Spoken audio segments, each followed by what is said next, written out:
बिहार में इन दिनों लोकतंत्र में एक बड़ा सवाल राजनीतिक फिजाओं में तैरने लगा है। सवाल ये कि क्या चुनावी नतीजे बदले भी जा सकते हैं? क्या सत्ता के गलियारों से इस बारे में कुछ कोशिशें होती हैं या अतीत में की गई हैं? दरअसल ये कहने वाला खुद एक केंद्रीय मंत्री हो तो ये सवाल और गहरा हो जाता है। जी हाँ दोस्तों, आप देख रहे हैं यूपी न्यूज 9 और मैं हूं आपका दोस्त अनूप श्रीवास्तव। बड़ी खबर है बिहार की राजनीति से, गया जिले से, जहां पर पिछले दिनों हम पार्टी के कर्ता-धर्ता और केंद्रीय मंत्री जीतन राम मांझी के दिए गए एक बयान ने सियासी तूफान खड़ा कर दिया है। पिछले दिनों सोशल मीडिया पर वायरल एक वीडियो में केंद्रीय मंत्री जीतन राम मांझी सार्वजनिक मंच से ऐसा बयान दे दिया जिसने चुनाव प्रचार के दौरान विपक्ष के द्वारा वोट चोरी के आरोपों की पुष्टि के तौर पर देखा जा रहा है। बताया जा रहा है कि ये वीडियो गया के बाराचट्टी का है, जहां हम विधायक ज्योति मांझी के अभिनंदन समारोह में पहुंचे जीतन राम मांझी ने 2020 विधानसभा चुनाव को लेकर खुले मंच से एक बड़ा बयान दे दिया। वायरल हुए इस वीडियो में मांझी कहते सुने जा रहे हैं कि 2020 के बिहार विधानसभा चुनाव में हमारे हार रहे विधायक को कोशिश करने के बाद जीत हासिल हो गई। सुनिए क्या कहा जीतन राम मांझी ने। एक सीट गलती से हार गलन। अगर हमरा वो कहतन हल जैसे 2020 में कहलन हल कि हम हार रही है कोई उपाय, उस समय 2700 वोट से हारे थलन। हम प्रयास के लिए जीत गलन। इस साल वो मात्र 1600 वोट से हार रहा। दुर्भाग्य हमर है, उनका का दिमाग हो गई, हमरा से बात न करें और सीधे मैदान छोड़ के भाग गए। जौन साथी जो 2020 में जो कलेक्टर अभिषेक सिंह जी अभी त्रिपुरा में है, वो टेलीफोन करे थलन कि सर हम तोरा 2700 वोट से पीछे है, लता जिता दिलिए हल, अभी तो 1600 वोट से पीछे है, जितावे में कौन दिक्कत है।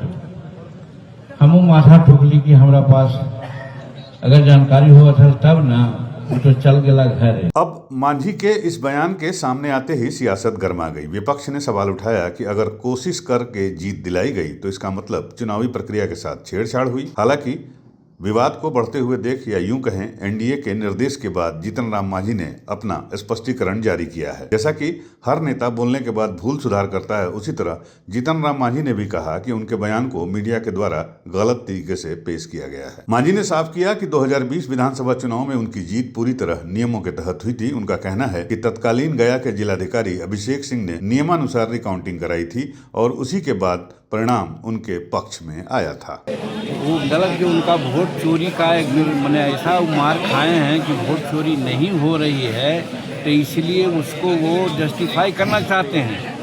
जीतन मांझी ने जो कहा, आज तीसरा बार कह रहे हैं। हमने कहा आज इस चुनाव में भी 4-5 सीट ऐसे हैं, आप हमारे वो दिलीप जायसवाल की बात भी सुन लीजिए कि 3-4 सीट ऐसे हैं जहां हम जीत रहे थे, लेकिन रिकाउंटिंग हुआ, हम हार गए। 2-3 सीट ऐसे थे जहां दूसरे लोग हार रहे थे, रिकाउंटिंग हुआ, जीत गए, जिसमें 27 वोट से भी लोग जीते हैं। उसी प्रकार से हमने कहा कि 20 में हमारा कैंडिडेट हार रहे थे, हमने कहा था कि आप रिकाउंटिंग लीजिए, रिकाउंटिंग मांगा गया।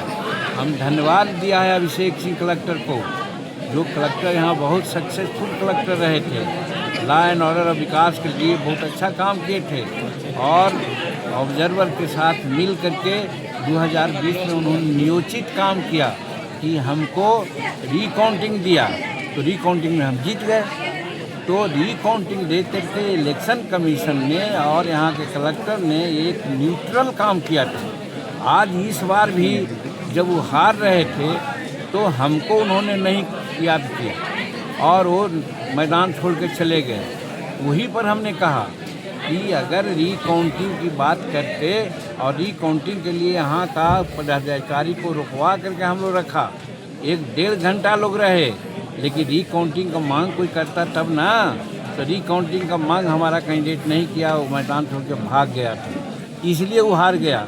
अगर नहीं होता, वो रिकाउंटिंग होता, तो हो सकता था कि वो जीत जाए। अब इसके बाद जीतन राम मांझी ने अपना दर्द और रोष एक बार फिर मीडिया के साथ साझा किया। मांझी ने कहा कि पिछले लोकसभा चुनाव में उनको 2 सीटें देने का वादा किया गया था और विधानसभा चुनाव में भी हम 10 सीट मांग रही थी, लेकिन हमें 6 सीट ही दी गई, जिससे हम मान्यता प्राप्त पार्टी बनने से रह गए। लेकिन अब आगामी अप्रैल में होने वाले राज्यसभा सांसद के चुनाव में हमें 1 सीट जरूर मिलनी चाहिए ताकि हम अपने लक्ष्य को प्राप्त कर सकें। उन्होंने कहा था कि भाई 2 भाजपा को और 2 जदयू को और 1 लोजपा की बात हो रही है, 5 सीट है, 7 सीट में 5 सीट है, तो हो सकता है 5 सीट एनडीए को आवे। तो वैसे परिस्थिति में हम हिंदुस्तानी अवाम मोर्चा कहाँ हैं, इसलिए हमको मांग करना चाहिए। 2024 के एमपी चुनाव में हमको कहा गया था कि 2 लोकसभा का सीट देंगे और 1 राज्यसभा का सीट देंगे, तो उस समय 1 लोकसभा का सीट दिए, 1 चुनाव में जीते। धन्यवाद देते हैं नरेंद्र मोदी जी को कि उन्होंने 1 चुनाव पर जीत गए तो हमको मंत्री भी बना दिया। लेकिन आज राज्यसभा का सीट तो हमका ड्यू है 2024 के चुनाव, लोकसभा चुनाव के अनुसार ही। तो आज जब अप्रैल में 2025 में लोकसभा का राज्यसभा का चुनाव होगा तो उस समय हिंदुस्तानी अवाम मोर्चा सेकुलर को 1 सीट मिलना चाहिए। ये मेरी मांग है, ये हम अपने पदाधिकारियों को कह रहे थे, क्योंकि हम तो पार्टी में हैं नहीं। हमारा राष्ट्रीय अध्यक्ष इसके लिए मांग कर सकता है, हमारा प्रवक्ता मांग कर सकता है, हमारा प्रधान सचिव मांग कर सकता है, हम तो संरक्षक हैं, इसलिए हम अपने पार्टी के लोगों का ऐसा कह रहे हैं। जाहिर है मांझी विधानसभा चुनाव में सीट बंटवारे में अपनी पार्टी को साइडलाइन किए जाने के दर्द से अभी तक उबर नहीं पाए हैं।